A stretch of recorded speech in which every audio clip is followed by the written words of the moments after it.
من کان یؤمن باللہ والیوم الآخر، جو شخص اللہ اور آخرت کے دن پر ایمان رکھتا ہے وہ پڑوسی کے ساتھ اچھا سلوک کرے۔ آپ غور کیجئے کہ یہاں پہ آپ کا ایمان باللہ صحیح ہے یا نہیں۔ یعنی مثال کے طور پہ اگر آپ کا اپنے پڑوسی کے ساتھ تعلق اچھا نہیں ہے تو آپ کا ایمان باللہ یعنی اللہ کے ساتھ تعلق اچھا نہیں ہے۔ آپ کو تزکیے نفس کی ضرورت ہے۔ اگر آپ کے پاس کوئی مہمان آتا ہے اور آپ اس مہمان کو عزت کے ساتھ تکریم کے ساتھ نہیں رکھتے ہیں، اس کے ساتھ بہتر سلوک نہیں کرتے ہیں، تو ایسی صورت میں آپ کو تزکیہ نفس کی ضرورت ہے، جس کا ایمان باللہ سے تعلق ہے کہ ہمارا ایمان کتنا پختہ ہے۔ جب پڑوسی سے ہماری لڑائی ہوتی ہے یا دوستوں سے یا کوئی کاروباری معاملہ ہوتا ہے، کسی کا پیسہ ہم نے دبا لیا اور اس کا پیسہ نہیں دے رہے ہیں اور وہ سامنے والا آخرت کی دھمکی دیتا ہے کہ چلو یہاں نہیں دو گے تو آخرت میں دو گے، تو کیا جواب دیا جاتا ہے کہ ہاں آخرت میں دیکھ لیں گے۔ یہ جملہ کہنے کو بہت ہلکا ہے لیکن حقیقت میں انسان کو اسلام سے خارج کرنے والا ہے۔ کس کو دھمکی دے رہا ہے؟ سامنے والے کو دھمکی دے رہا ہے یا رب تعالیٰ کو دھمکی دے رہا ہے کہ اے رب میں کل آخرت میں تم سے نمٹ لوں گا، آج دنیا میں اس سے نمٹ لیتا ہوں۔ تو کتنی بڑی بات اپنی زبان سے نکالتا ہے، کبرت کلمۃ تخرج من افواہہم، کہ کتنی بڑی بات ہے جو ان کی زبان سے نکلتی ہے۔ ایمان بالیوم الآخر، بے شرمی عام ہو رہی ہے، بے حیائی عام ہو رہی ہے، تو عورتوں کو اور خود مردوں کو چاہیے کہ شرم اپنے اندر پیدا کریں، بے شرمی ختم کریں اور شرم کو اپنے اندر پیدا کریں۔ یہ وہبی بھی ہوتی ہے، اللہ تعالیٰ کی جانب سے دی ہوئی رہتی ہے۔ بہت سارے افراد ہوتے ہیں بہت شرمیلے ہوتے ہیں، لیکن وہیں پہ کچھ افراد ایسے ہوتے ہیں بڑے بے باک ہوتے ہیں۔ جو بے باک افراد ہیں اور جو بے شرمی اختیار کرتے ہیں، ان کو شرم اختیار کرنے کی عادت ڈالنے کی ضرورت ہے۔ تو بہترین اخلاق کی عادت ڈالیں گے تو بہترین اخلاق پیدا ہوں گے، برے اخلاق کی عادت ڈالیں گے یا برے اخلاق پہ باقی رہیں گے تو برے اخلاق کے آپ کے پاس رہیں گے۔ تو دونوں کو صاف کرنے کی ضرورت ہے۔ والعاقبۃ للمتقین ولا عدوان الا علی الظالمین، والصلاة والسلام علی اشرف الانبیاء والمرسلین محمد وعلى آلہ الطیبین الطاہرین وعلى صحابته الغر المحجلین وعلى من تبعهم بإحسان إلى يوم الدين، أما بعد، فيقول الله سبحانه وتعالى: يا أيها الذين آمنوا اتقوا الله ولتنظر نفس ما قدمت لغد واتقوا الله إن الله خبير بما تعملون۔ محترم حاضرین، ہمارے اسلامی بھائیوں، اللہ تبارک و تعالیٰ نے ہمیں ایمان کی دولت سے مالا مال کیا ہے۔ ایمان کی دولت کے بعد اللہ تبارک و تعالیٰ نے ہمیں توحید پہ قائم رکھا، یہ ایک بڑی نعمت ہے، اور ہر قسم کی بدعات سے ہمیں دور رکھا، یہ بھی ایک بڑی نعمت ہے۔ انسان کا نفس اللہ تبارک و تعالیٰ نے کچھ اس انداز میں بنایا ہے کہ کبھی وہ خیر کی طرف مائل ہوتا ہے اور کبھی شر کی طرف مائل ہوتا ہے۔ دونوں چیزیں اسے اللہ تبارک و تعالیٰ نے اس کے نفس میں ڈالی ہیں، اور اسی وجہ سے کبھی شیطان اس کے لیے گناہوں کو مزین کرتا ہے تو گناہ کی طرف چلا جاتا ہے، اور کبھی ایسا ہوتا ہے کہ اس کے دل کے اندر ایمان جاگتا ہے، اللہ تبارک و تعالیٰ کا خوف اس کے دل کے اندر سماتا ہے، تو پھر خیر کی طرف چلا جاتا ہے۔ خیر اور شر کی طرف جانا یعنی غلطی کرنا اور غلطی کے بعد اپنی غلطیوں کو سدھارنا، یہی انسانیت بھی ہے اور انسان کی فطرت بھی ہے۔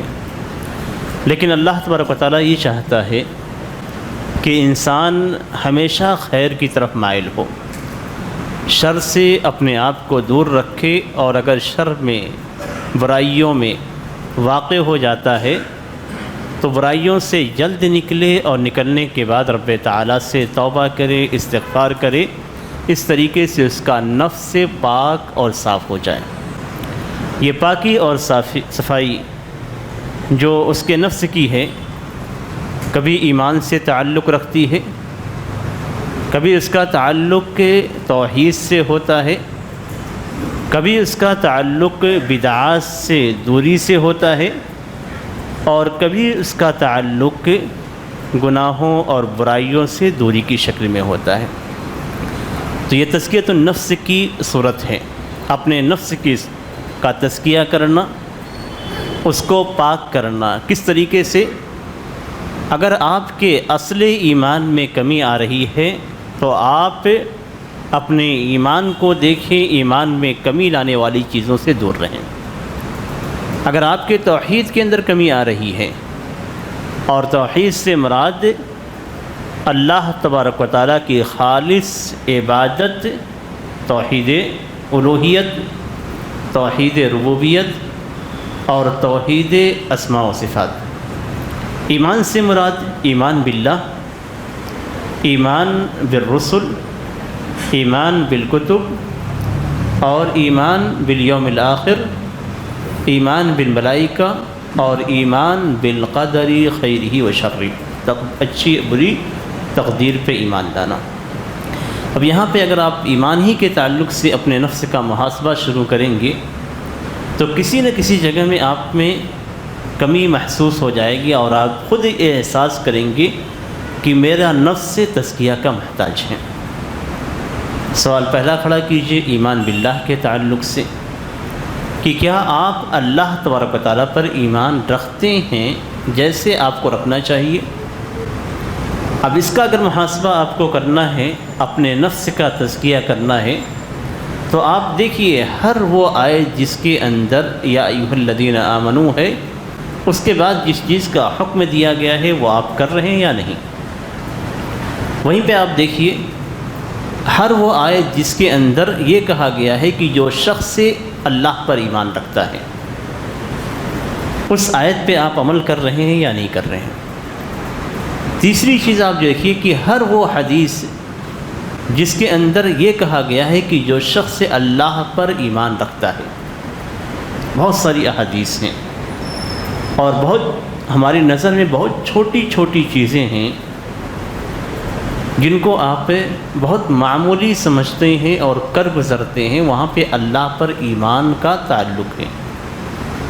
جیسے مثال کے طور پہ من کان یؤمن باللہ والیوم الآخر فلیکرم ضیفہ، کہ جو شخص اللہ اور آخرت کے دن پر ایمان رکھتا ہے وہ اپنے مہمان کی تکریم اور تعظیم کرے۔ من کان یؤمن باللہ والیوم الآخر، جو شخص اللہ اور آخرت کے دن پر ایمان رکھتا ہے وہ پڑوسی کے ساتھ اچھا سلوک کرے۔ اب یہ چھوٹی سی چھوٹی چیزیں ہیں۔ لا یحل لامرأۃ تؤمن باللہ والیوم الآخر ان تسافر مسیرۃ یوم ولیلہ الا ومعها ذو محرم، کہ کوئی عورت جو اللہ اور آخرت کے دن پر ایمان رکھتی ہے وہ ایک دن و رات کی مسافت کا سفر جو 81 کلومیٹر ہوتا ہے، اتنا سفر بغیر محرم کے نہ کرے۔ اس طرح کی بہت ساری احادیث آپ کو ملیں گی۔ آپ غور کیجئے کہ یہاں پہ آپ کا ایمان باللہ صحیح ہے یا نہیں۔ یعنی مثال کے طور پہ اگر آپ کا اپنے پڑوسی کے ساتھ تعلق اچھا نہیں ہے تو آپ کا ایمان باللہ یعنی اللہ کے ساتھ تعلق اچھا نہیں ہے۔ آپ کو تزکیے نفس کی ضرورت ہے۔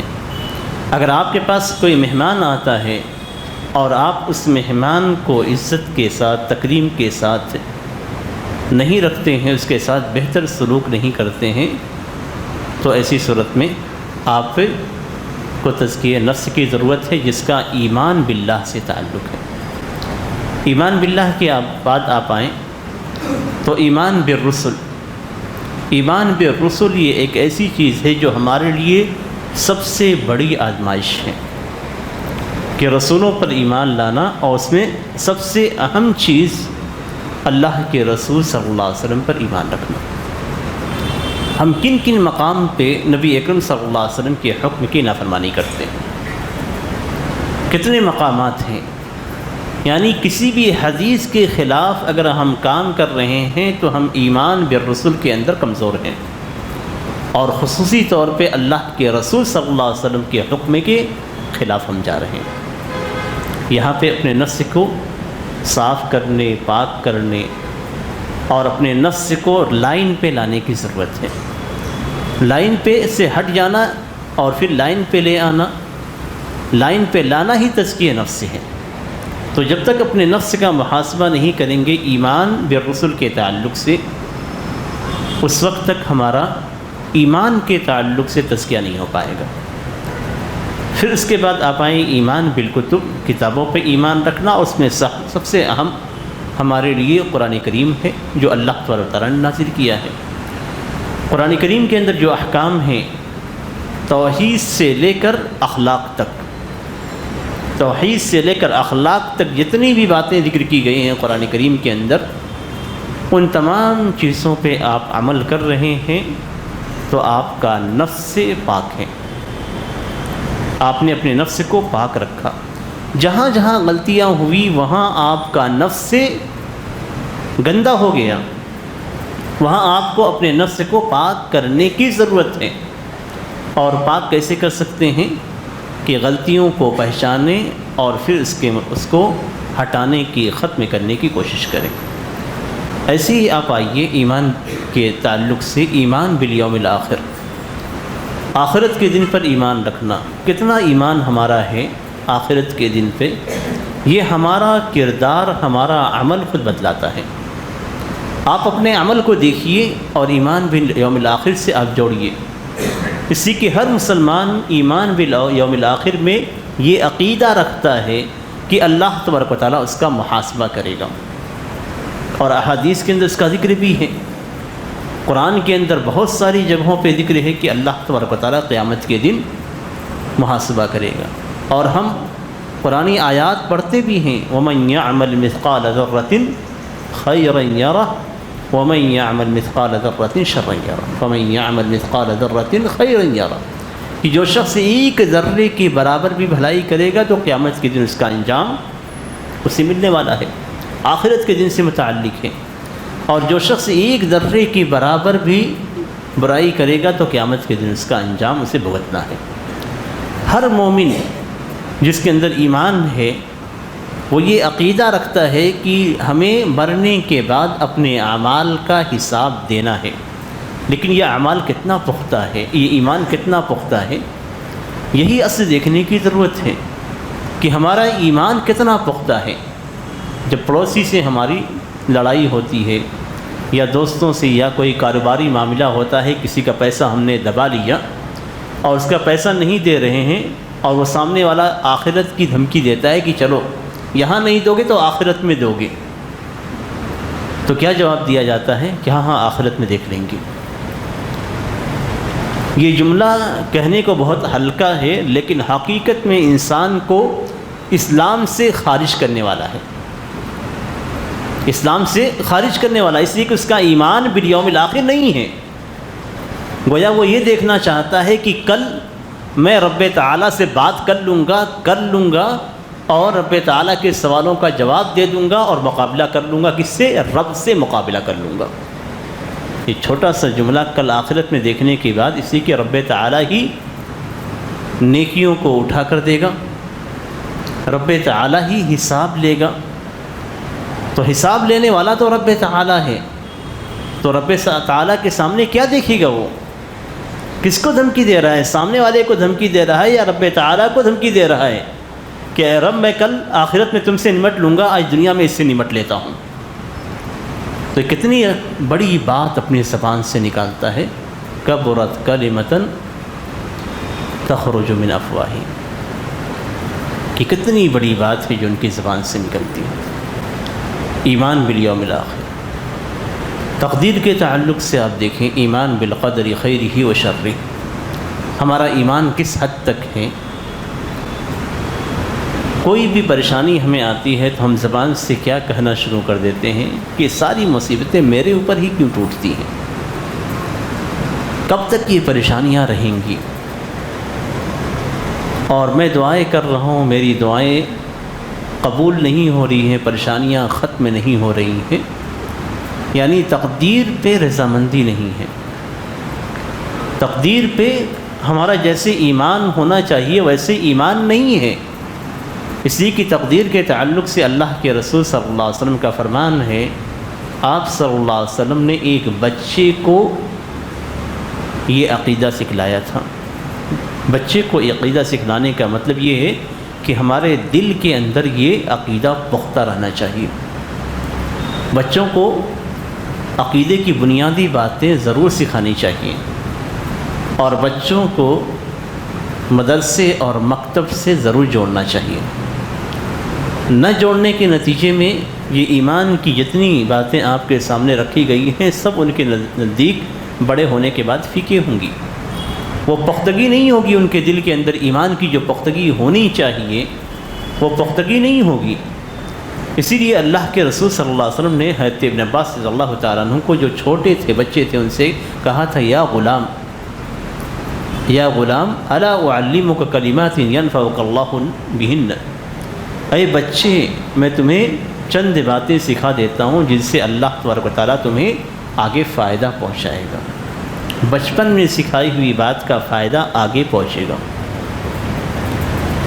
کیا عقیدہ سکھلایا؟ جو تقدیر سے متعلق ہے، وَاعْلَمْ أَنَّمَا أَصَابَكَ لَمْ يَكُنْ لِيُخْطِئَكَ وَأَنَّمَا أَخْطَأَكَ لَمْ يَكُنْ لِيُصِبَكَ۔ یہ بات بالکل یقینی طور پہ جان لو، یعنی اپنے دل کے اندر بیٹھا لو کہ جو تمہیں مل گیا ہے وہ تم سے چوکنے والا نہیں تھا۔ یعنی جو چیز بھی تمہارے ساتھ واقع ہو رہی ہے، مال ہے، دولت ہے، پریشانی بھی، جو کچھ بھی تمہارے ساتھ ہو رہا ہے وہ تم سے چوکنے والا نہیں تھا کہ تمہیں نہیں ہوتا۔ کتنی بھی کوشش کر لیتے وہ ہونے والا تھا۔ وَأَنَّمَا أَخْطَأَكَ لَمْ يَكُنْ لِيُصِبَكَ، اور جو تمہیں نہیں ملا، مال ہے، دولت ہے، یا اسی طریقے سے مصیبت اور پریشانی جو دوسروں پہ نازل ہوئی، وہ تمہیں ملنے والی نہیں تھی۔ اور آپ صلی اللہ علیہ وسلم نے یہ فرمایا کہ اگر ساری دنیا والے اکٹھا ہو کر تمہیں ایک ذرے کا نقصان پہنچانے چاہتے، اور وہ اللہ تبارک و تعالیٰ نے تقدیر میں نہیں لکھا ہے، تقدیر میں نہیں لکھا ہے تو نقصان نہیں پہنچا سکتا۔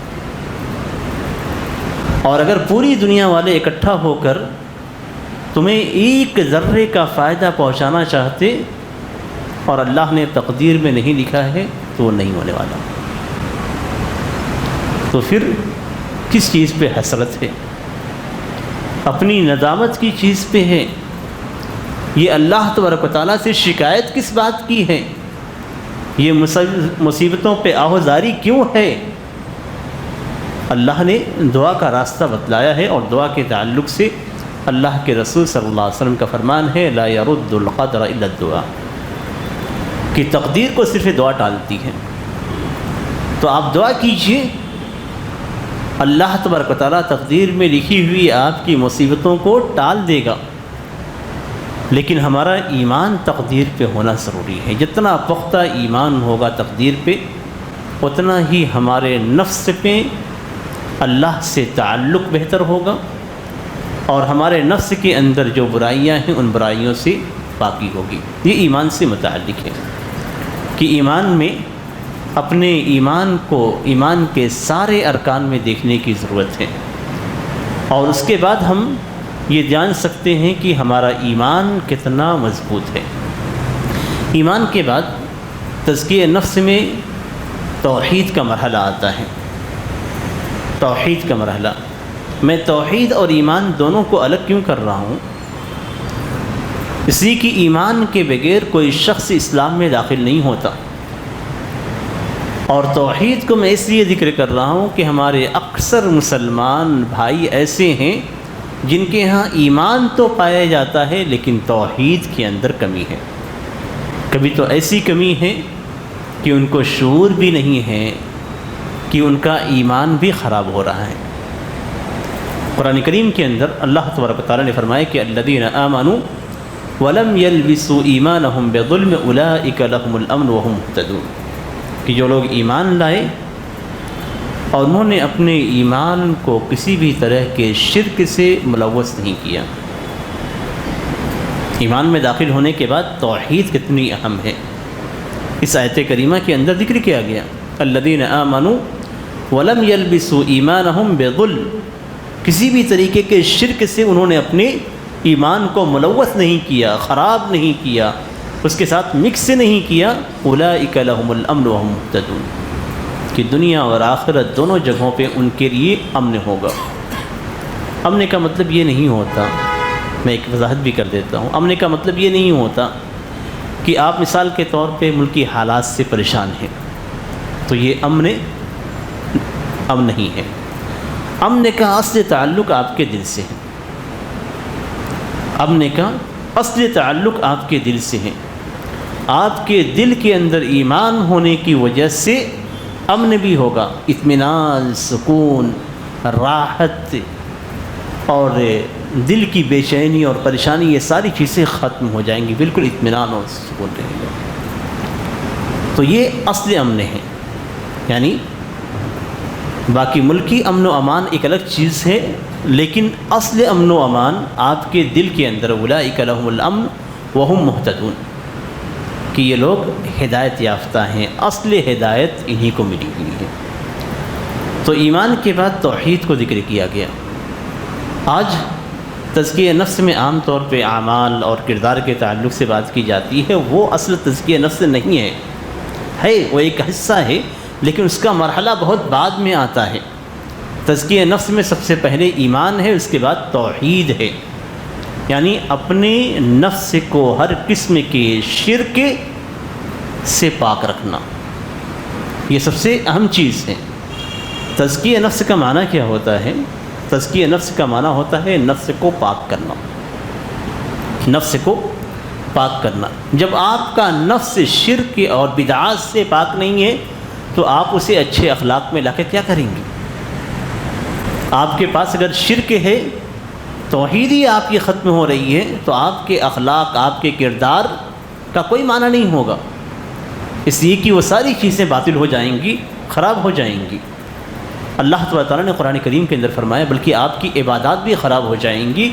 اللہ تعالیٰ نے قرآن کریم کے اندر فرمایا وَقَدِمْنَا إِلَى مَا عَمِلُوا مِنْ عَمَلٍ فَجَعَلْنَاهُ هَبَاءً مَنْثُورًا، کہ جنہوں نے شرک کیا ہم ان کے نیک اعمال کو اڑتی ہوئی دھول کی طرح بنا دیں گے، کچھ حاصل نہیں ہوگا۔ کبھی دھول اڑتی ہے تو آپ کے ہاتھ میں کچھ بھی آتا ہے؟ کچھ نہیں آتا، تو بکھرا ہوا، ٹوٹا ہوا یہ ساری چیزیں ہوں گی، عمل بالکل بکھر جائے گا، ٹوٹ جائے گا۔ اگر توحید نہیں ہے تو آپ کا ساری عبادتیں، سارے اخلاق، یہ سب کے سب بیکار ہیں۔ آپ کہیں گے میں نمازیں پڑھتا ہوں، روزے رکھتا ہوں، تو اللہ تو مجھے اس کا اجر دے گا۔ اجر دے دیا آپ کو، دنیا میں اجر مل گیا کہ آپ صحت و عافیت سے ہیں، پورے بدن کے اندر کوئی بھی پریشانی آپ کو نہیں ہوئی، آپ کو اللہ تعالیٰ نے مال و اولاد سے نوازا ہے۔ یہ ساری نعمتیں کم ہیں؟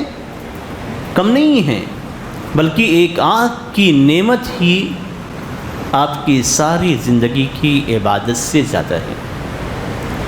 اللہ کے رسول صلی اللہ علیہ وسلم نے بنو اسرائیل کا ایک واقعہ ذکر کیا کہ بنو اسرائیل کے ایک شخص ہے جو 80 سال تک اللہ کی عبادت کرتا رہا، 80 سال تک اللہ کی عبادت میں لگا رہا، ایک ندی کے کنارے رہتا تھا، وہاں ندی کا پانی پیتا اور ڈیلی اس کو ایک انار دیا جاتا جو وہ کھاتا تھا، اور اللہ کی عبادت میں پوری زندگی صرف کر دیا۔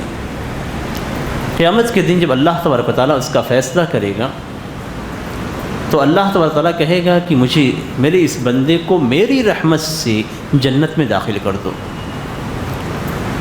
80 سال تک عبادت کرنے کا غرور دیکھی، اور اس کی اہمیت اس کے سامنے تھی کہ میں نے 80 سال تک اللہ کی عبادت کی، تو وہ کہے گا اے اللہ مجھے میرے عمل کے بدلے جنت میں داخل کر دے، رحمت کے بدلے نہیں، عمل کے بدلے، کہ 80 سال تک میں نے عبادت کیا تو میں جنت کا مستحق ہو چکا ہوں، تو اب مجھے میرے عمل کے بدلے جنت میں داخل کر دیا جائے۔ تو اللہ تعالیٰ کہے گا کس کو لاؤ؟ اور اس کی ایک آنکھ کی نعمت ایک پرڑے میں رکھ دیا جائے گا اور دوسرے ترازو کے دوسرے پرڑے میں 80 سال کی عبادت رکھی جائے گی. آنکھ کی نعمت کا پرڑا بھاری ہو جائے گا, یہ ہلکا پڑ جائے گا. رب تعالیٰ کہے گا کہ اسے جہنم میں ڈال دو. انصاف ہو گیا. آج یہ لوگ یہ بھی سوال کرتے ہیں, اب دیکھیے شبہات کیسے پھیلتے ہیں. لوگ سوال کرتے ہیں کہ اللہ تبارک و تعالیٰ بندے کو جہنم میں ڈال رہا ہے تو اللہ تبارک و تعالیٰ اس کے ساتھ ظلم کر رہا ہے. کیوں ظلم کر رہا ہے؟ اس لیے کہ ہدایت اللہ کے ہاتھ میں ہے, تو ہدایت کیوں نہیں دی اللہ نے؟ آج کل نئے نئے الہادی سوال لوگوں کے سامنے آتے ہیں اور یہ ساری چیزیں غیر مسلموں کی طرف سے ہم نیٹ کے ذریعے سے مختلف لیکچرز کے ذریعے سے ڈالے جاتے ہیں کہ اللہ تعالیٰ ظالم ہے. اور یہ اصل میں کرسچن کا ہے کہ وہ مسلمانوں کے اللہ کے تعلق سے, ان کے اعتبار سے مسلمانوں کے اللہ کے تعلق سے ان کی بات ہے, ان کا عقیدہ ہے کہ مسلمانوں کا رب ظالم ہے. اس لیے کہ قرآن کے اندر جہنم کا ذکر ہے اور قرآن کے اندر جہنم میں کفار کو ڈالے جانے کا ذکر ہے, تو ان کا رب ظالم ہے. اور ہمارا رب, وہ اپنے رب کے تعلق سے پیش کرتے ہیں, ہمارا رب تو بہت ہی رحمت والا ہے, وہ تو انسانوں کی گناہوں کو معاف کرانے کے لیے خود سولی پہ چڑھ گیا. تو ہمارا رب رحیم ہے اور مسلمانوں کا رب جبار ہے, قہار ہے اور جہنم میں ڈالنے والا ہے. اس طریقے سے وہ عیسائیت کی طرف آپ کو دعوت دیتے ہیں اور مسلمانوں کے اندر الہاد کو پھیلاتے ہیں. اب اگر اللہ تبارک تعالیٰ نے آپ کو پیدا کیا, پیدا کرنے کے بعد آپ کو ہدایت نہیں ملی اور اللہ نے آپ کو جہنم میں ڈالا, تو یہ اللہ کا حق ہے, اس لیے کہ آپ نے اللہ کی نعمت کو زیادہ استعمال کیا. اللہ کی نعمت کو آپ نے زیادہ استعمال کیا. ایک آنکھ کی نعمت ہی زیادہ ہے, تو اللہ نے آپ پہ انعام کیا. انعام کرنے کے بعد آپ کو حکم دیا کہ آپ شکر ادا کریں. آپ نے شکر ادا نہیں کیا اور اللہ کے دین کو قبول نہیں کیا, تو اللہ کو یہ حق حاصل ہے اور یہ اللہ کا عدل و انصاف ہے کہ وہ جہنم میں ڈالے. اب ایک پوچھا جاتا ہے کہ ایک شخص سے, یعنی ان شبہات کا جواب بھی میں دے دیتا ہوں, اس لیے کہ نوجوانوں میں بہت زیادہ اس طرح کے شبہات پھیلائے جاتے ہیں. ایک شخص چوری کرتا ہے, کتنے ٹائم کے لیے؟ چند وقت کے لیے. اسے جیل میں ڈالا جاتا ہے, کتنے ٹائم کے لیے؟ کیا یہ انصاف ہے؟ انصاف تو نہیں ہے. انصاف تو یہ ہونا چاہیے کہ جتنے ٹائم میں اس نے چوری کیا اتنے ٹائم کے لیے اسے جیل میں ڈالا جائے یا مارا جائے. ایک شخص نے قتل کیا, اب اس کے لیے پوری زندگی اس کو جیل میں ڈال دیا جاتا ہے, یا 10 مرڈر اس نے کیا, اس کو 1 مرتبہ قتل کیا جاتا ہے. انصاف ہے؟ انصاف تو یہ ہے کہ 10 بار اسے قتل کیا جائے. انصاف کی بات کریں گے تو انصاف تو یہی ہے. ایک شخص کسی کو مار دیتا ہے, اس کے اوپر کیس چلتا ہے, اس کے بعد پھر وہ زندگی بھر کے لیے جیل میں رہتا ہے. کسی کا مال لے لیتا ہے, پھر اس کا بدلہ کیا ہونا چاہیے؟ انصاف تو یہ ہے کہ اس سے بھی اتنا ہی پیسہ وصول کر کے معاملہ ختم کر دیا جائے, لیکن جیل میں کیوں ڈالا جاتا ہے؟ سوال پیدا ہوتا ہے جب انسان کی فطرت ہی یہی کہتی ہے کہ جتنا اس نے گناہ کیا ہے سزا اس سے زیادہ دینی ہے, یا ایسی سزا دینی ہے کہ دوبارہ وہ حرکت نہ ہو. تو رب تعالیٰ اگر ہمیشہ کے لیے جہنم میں ڈالتا ہے تو ظالم کیسے ہو گیا؟ عمر قید کی سزا دی جاتی ہے جیلوں میں تو وہ ظلم نہیں ہے, اور رب تعالیٰ ہمیشہ کے لیے جہنم میں ڈال دیتا ہے تو ظلم ہو جاتا ہے. یہ ہمارا اپنا پیمانہ خود الگ ہے. تو کہنے کا مقصد یہ ہے کہ اس طرح کے الہادی فتنے بھی مسلمانوں کے ذہن میں, خاص طور پہ بچوں کے اور طلباء کے ذہن میں ڈالے جاتے ہیں, اور اگر اس معاملے میں رجوع نہ کیا جائے علماء سے, عوام سے نہیں, علماء سے نہ رجوع کیا جائے تو یہ فتنے ذہن میں پختہ ہو جاتے ہیں اور کبھی کبھی تو ایمان سے ہی نکال دیتے ہیں. ایسی ہی فتنے, اسی طرح کی باتیں توحید سے متعلق بھی کی جاتی ہیں.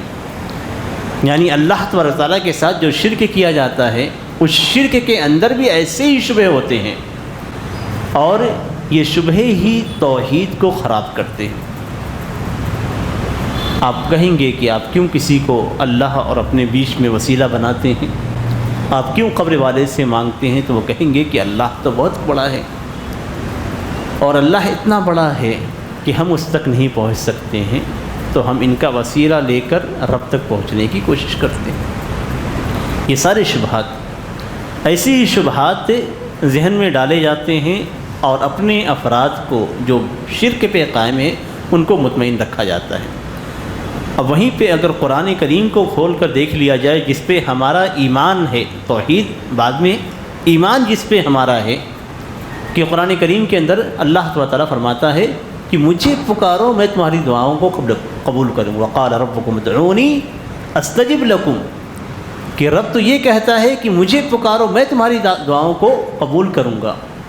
تو رب تعالیٰ تو قرآن میں جتنے بھی مقام پہ رب کو پکارنے کی بات کرتا ہے وہاں پہ ڈائریکٹ پکارنے کی بات کرتا ہے۔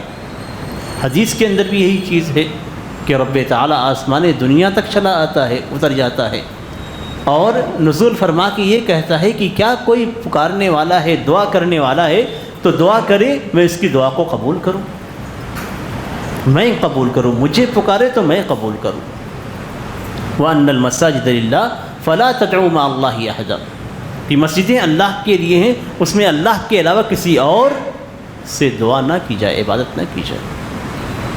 یہ تمام دلیلیں قرآن کے اندر موجود ہے، لیکن شبہات عوام کو مطمئن کرنے کے لیے کیا، یہ توحید کو مٹانے والے شبہات ہیں، یعنی شرک اکبر جو آج مسلمانوں میں پایا جاتا ہے۔ تو وہاں بھی ہمیں نفس کی تزکیے کی ضرورت ہے، ہمیں دیکھنے کی ضرورت ہے کہ کہیں ایسا تو نہیں کہ ہمارا نفس سے کسی طرح کے شرک اکبر میں ملوث ہے،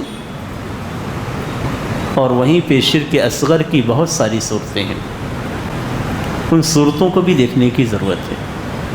ہم ریاکاری میں مبتلا تو نہیں ہیں، ہم اللہ تبارک و تعالیٰ کو چھوڑ کر کسی اور پہ توکل تو نہیں کر رہے ہیں، ہمارے توکل کے اندر کمی تو نہیں ہے، ہم کسی دھاگے اور کسی تعویذ کا سہارا تو نہیں لے رہے ہیں۔ اس طرح کی چیزیں، یا کوئی پریشانی ہمیں آتی ہے تو ہم کسی بابا اور عامل کے پاس جا کر وہاں سے ان چیزوں کے بارے میں معلومات تو نہیں لیتے ہیں۔ کتنے مسلمان ہیں جو کسی بابا یا عامل یا دوسرے الفاظ میں معاملہ ہے، مولانا کا لفظ، ان کے پاس جائیں گے اور جانے کے بعد اپنی پریشانی کو رکھیں گے اور یہ جاننے کی کوشش کریں گے کہیں ہمارے اوپر جادو تو نہیں کر دیا گیا، کہیں ٹونا تو نہیں کیا گیا، کہیں گھر کی بندش تو نہیں ہے، کہیں یہ معاملہ تو نہیں ہے، کہیں وہ معاملہ تو نہیں ہے، یہ ساری چیزیں۔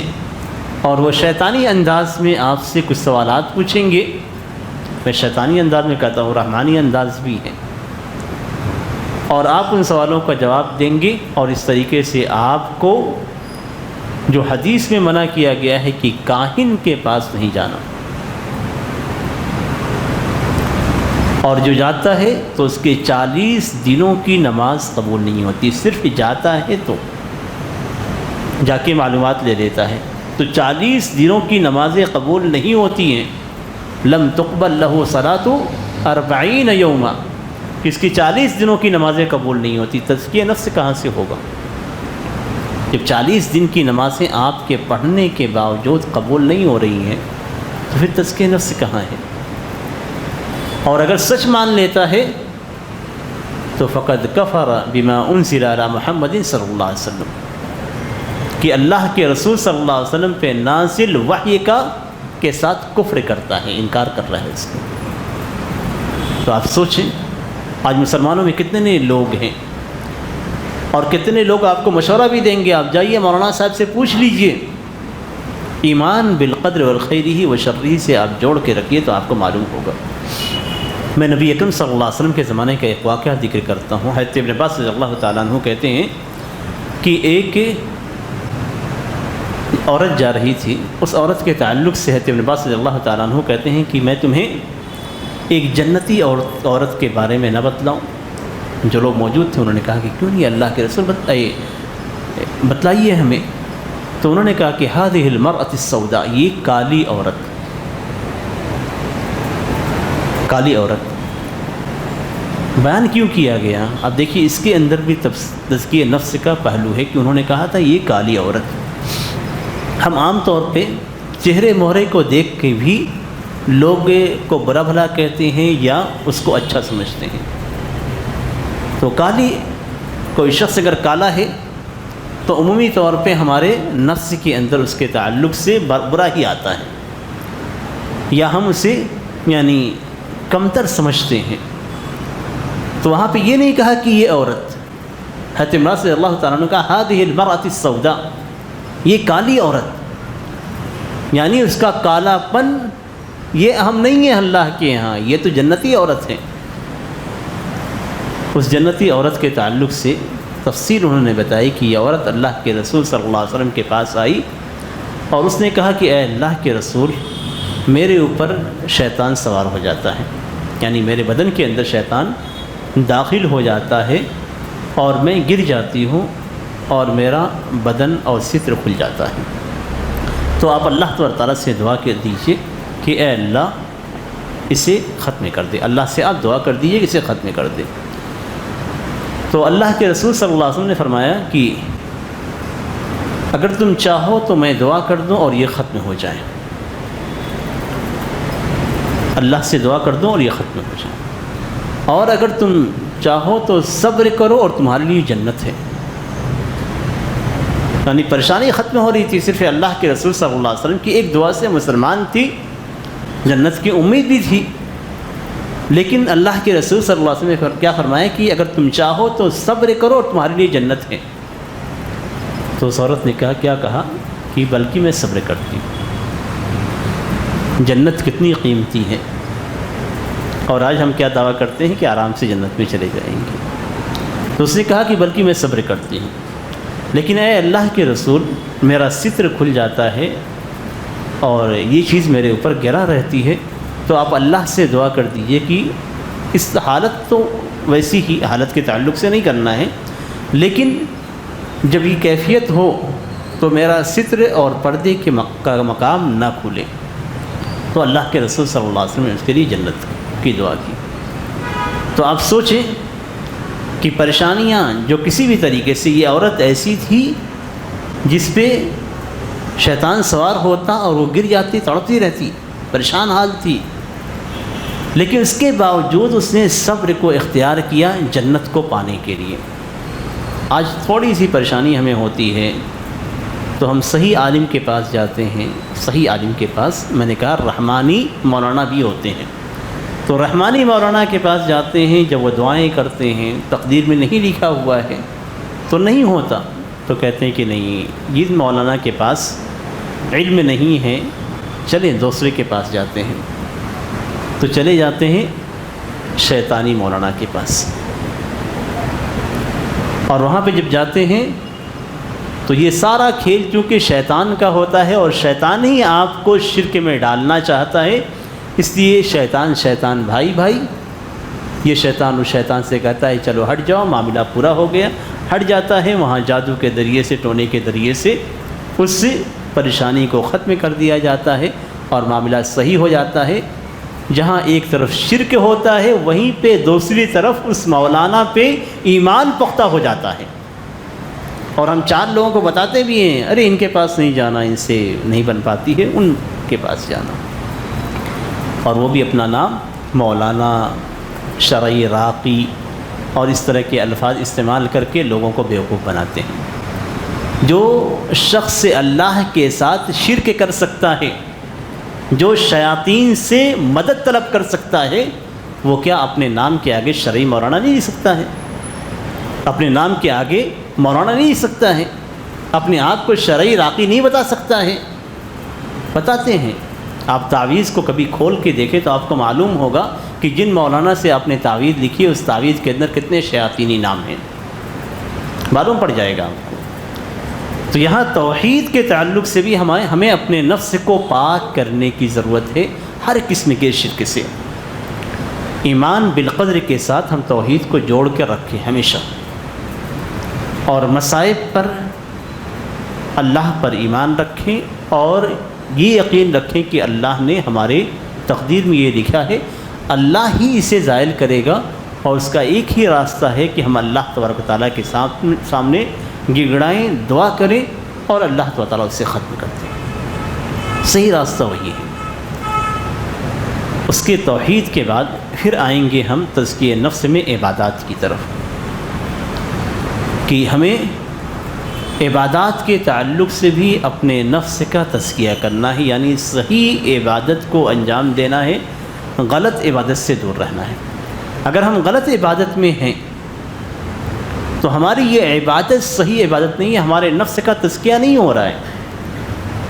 یعنی اگر ہم بدعت میں ہیں تو ہمارا نفس پاک نہیں ہے، بلکہ ہمارا نفس مزید گمراہیوں میں ہے، اس لیے کہ اللہ کے رسول صلی اللہ علیہ وسلم فرماتے ہیں وَكُلُّ بِدْعَةٍ ضَلَالَةٍ، ہر بدعت گمراہی ہے۔ یعنی جتنی بدعت آپ کر رہے ہیں اتنی ہی گمراہی آپ کر رہے ہیں، اور جتنی گمراہی آپ کر رہے ہیں اتنی ہی آپ برائی کر رہے ہیں، اور جتنی آپ برائی کر رہے ہیں اتنا ہی سیاہ نقطہ آپ کے دل پہ لگائے جا رہا ہے، دل گندہ ہو رہا ہے، سیاہ نقطہ بدعات کی شکل میں لگ رہا ہے۔ تو اب اس دل کو صاف کرنے کی ضرورت ہے، اور اس دل کو صاف کیسے کریں گے؟ صحیح عبادت پہ رہ کے۔ بری عبادتوں سے، بری عبادت یعنی بدعات کی بری عبادت ہے، ان بری عبادتوں سے، بدعات سے اپنے آپ کو دور رکھیں۔ تو جو بھی عمل آپ کر رہے ہیں اس عمل کے تعلق سے آپ کو یہ یقین ہونا چاہیے، اس عبادت کے تعلق سے آپ کو یہ یقین ہونا چاہیے کہ یہ عبادت قرآن اور سنت سے ثابت ہے۔ ثابت نہیں ہے آپ چھوڑ دیجئے، کرنے کی ضرورت نہیں ہے۔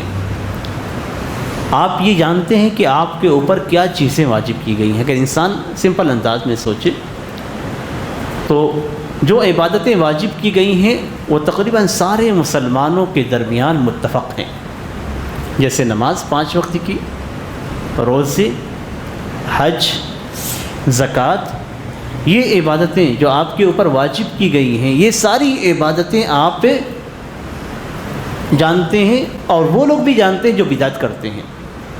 تو یہ ساری واجب عبادتیں آپ کریے، آپ کیجیے ان عبادتوں کو۔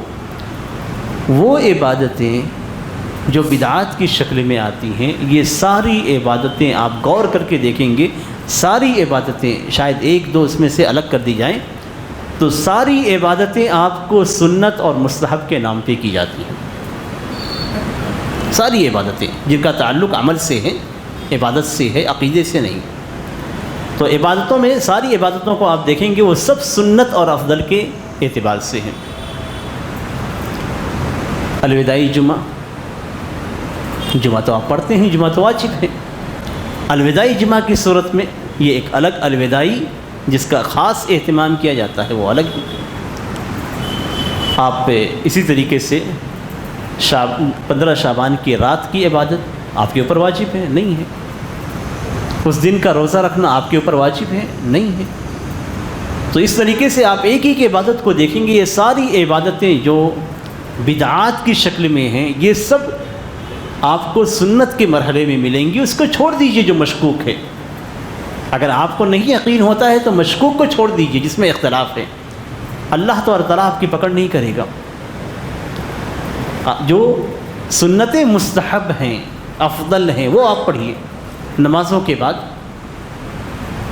سنتوں کی ادائیگی کوئی اختلاف ہے؟ نہیں ہے۔ سنن رواتب میں کوئی اختلاف نہیں ہے۔ چاشتی کی نماز میں کوئی اختلاف ہے؟ نہیں ہے۔ رات کی تہجد میں کوئی اختلاف ہے؟ نہیں ہے۔ یہ سب سنتیں ایسی ہیں جو صرف نماز سے متعلق میں بات کر رہا ہوں، ایسی سنتیں ہیں جو اس پہ سب کا اتفاق ہے۔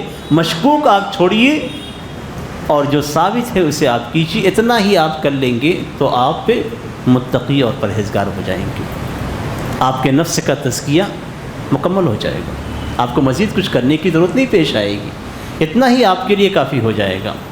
تو یہ عبادت کے تعلق سے خاص طور پہ مشکوک عبادتوں سے آپ دور رہیں۔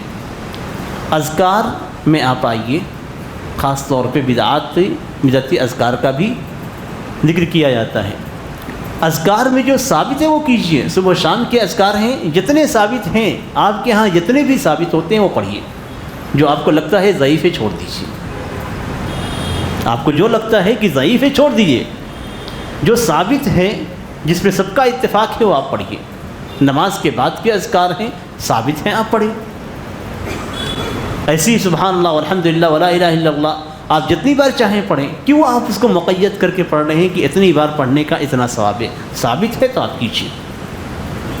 لا الہ الا اللہ وحدہ لا شریک لہ لہ الملک وله الحمد یحیی و یمیت وهو علی کل شیء قدیر، 10 بار ثابت ہے، آپ 10 بار پڑھیے۔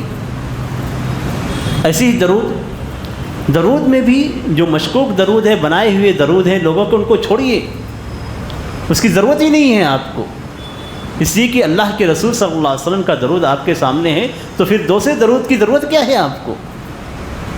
تو آپ چھوڑیے ان درودوں کو۔ جو ثابت درود ہے اور جس میں سب سے افضل درود وہ ہے جو آپ نماز کے اندر پڑھتے ہیں، درود ابراہیمی، اسے آپ اختیار کیجیے۔ آپ سارے درود سے جو غیر ثابت ہیں اس سے مستغنی ہو جائیں گے۔ ایسی ہی ہر چیز میں آپ لیجیے تو آپ برائیوں سے، بدعات سے دور رہیں گے اور نیکیوں میں آپ رہیں گے۔ اخلاق اور کردار میں بتانے کی ضرورت نہیں ہے، اس میں اللہ کے رسول صلی اللہ علیہ وسلم کا کردار جو تھا، اس کردار کو آپ اختیار کیجیے، آپ خود بخود آپ کے اندر اچھائی اور اچھے اخلاق، اچھے کیریکٹر آپ کے اندر ہو جائیں گے۔ اس میں صرف اتنا کرنے کی ضرورت ہے، تزکیہ نفس میں جتنے برے اخلاق ہیں اس کو آپ دور کیجیے۔ برا اخلاق کیا ہے؟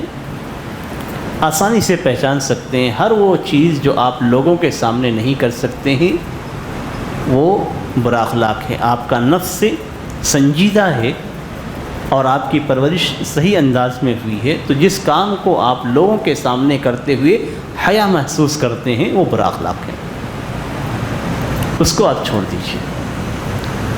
اس کو آپ کریں گے تو کرتے کرتے آپ کا نفس سے عادی ہو جائے گا اور لوگوں کے سامنے بھی وہ کریں گے۔ جیسے مثال کے طور پہ گالی دینا،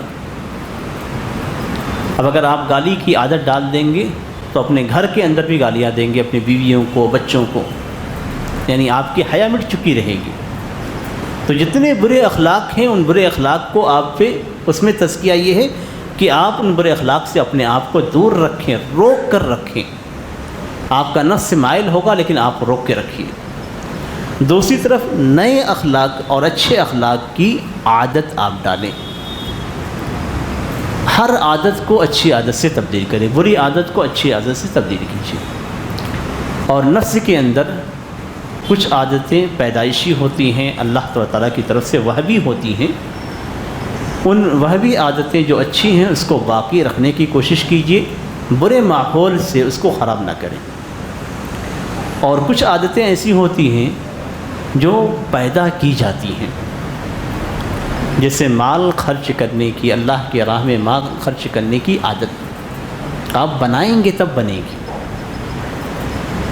اور کبھی کبھی ایسا ہوتا ہے کہ نفس کے اندر رحم کا پہلو ہوتا ہے، تو دیکھتے ہی ہمارا ہاتھ چل جاتا ہے، ہم دیتے ہیں، لیکن کبھی کبھی ہم ان چیزوں کو نہیں کرتے ہیں، یا ہمارا نفس سے مال کی بخالت میں بہت زیادہ رہتا ہے تو ہم خرچ نہیں کرتے۔ تو مال کی بخالت یہ بری صفت ہے، اور مال کو اللہ کی راہ میں خرچ کرنا یہ اچھی صفت ہے، تو اس کی عادت ڈالیں۔ بے شرمی عام ہو رہی ہے، بے حیائی عام ہو رہی ہے، تو عورتوں کو اور خود مردوں کو چاہیے کہ شرم اپنے اندر پیدا کریں، بے شرمی ختم کریں اور شرم کو اپنے اندر پیدا کریں۔ یہ وہبی بھی ہوتی ہے، اللہ تعالیٰ کی جانب سے دی ہوئی رہتی ہے۔ بہت سارے افراد ہوتے ہیں بہت شرمیلے ہوتے ہیں، لیکن وہیں پہ کچھ افراد ایسے ہوتے ہیں بڑے بے باک ہوتے ہیں۔ جو بے باک افراد ہیں اور جو بے شرمی اختیار کرتے ہیں ان کو شرم اختیار کرنے کی عادت ڈالنے کی ضرورت ہے۔ تو بہترین اخلاق کی عادت ڈالیں گے تو بہترین اخلاق پیدا ہوں گے، برے اخلاق کی عادت ڈالیں گے یا برے اخلاق پہ باقی رہیں گے تو برے اخلاق کے آپ کے پاس رہیں گے۔ تو دونوں کو صاف کرنے کی ضرورت ہے۔ اور اس تزکیہ نفس کی ضرورت کیوں ہے؟ اس لیے کہ اللہ تبارک و تعالیٰ نے کونی اور قدرتی نشانیوں میں سے 7 نشانیوں کی قسم کھائی ہے، والشمس وضحاها والقمر اذا تلاها سے لے کر 7 قدرتی نشانیوں کی قسم کھانے کے بعد رب تعالیٰ نے کہا ہے وَنَفْسٍ وَمَا سَوَّاهَا فَأَلْهَمَهَا فُجُورَهَا وَتَقْوَاهَا۔ اللہ تعالیٰ نے آپ کے دل میں دونوں چیزیں ڈالی ہیں، وَهَدَيْنَاهُ النَّجْدَيْنِ، دونوں راستے آپ کو دکھائے ہیں۔ تو اس صورت میں آپ کا نفس برائی کی طرف بھی مائل ہوگا، اچھائی کی طرف بھی مائل ہوگا۔ اس کے بعد اللہ تعالیٰ نے فرمایا کہ قد افلح من زکاہا، 7 چیزوں کی قسم کھانے کے بعد فرمایا کہ وہ شخص کامیاب ہو گیا جس نے اپنے نفس کو پاک اور صاف کیا۔ وقد خاب من دساہا، اور وہ شخص ناکام نامراد ہو گیا جس نے اپنے نفس کو برائیوں میں ڈبو دیا، دھسا دیا۔ دسا کا معنی ہوتا ہے کسی چیز کو زور ڈال کے اس میں پیوست کر دے۔ تو گویا ہم برائیوں، ہمارا نفس بھلائیوں کی طرف مائل ہوتا ہے لیکن ہم اس کو برائیوں پہ باقی رکھتے ہیں اور برائیوں میں ملوث کرتے ہیں۔ تو اس لیے اللہ تبارک و تعالیٰ نے ہمیں جو حکم دیا ہے وہ یہ کہ کامیابی تزکیہ نفس میں ہے۔ وقد افلح من تزکا، کہ جو تزکیہ کرتا ہے اپنے نفس کی، اپنے نفس کو پاک اور صاف کرتا ہے تو وہ کامیاب ہو گیا۔ یہ متقیوں کی علامتوں میں سے ہیں۔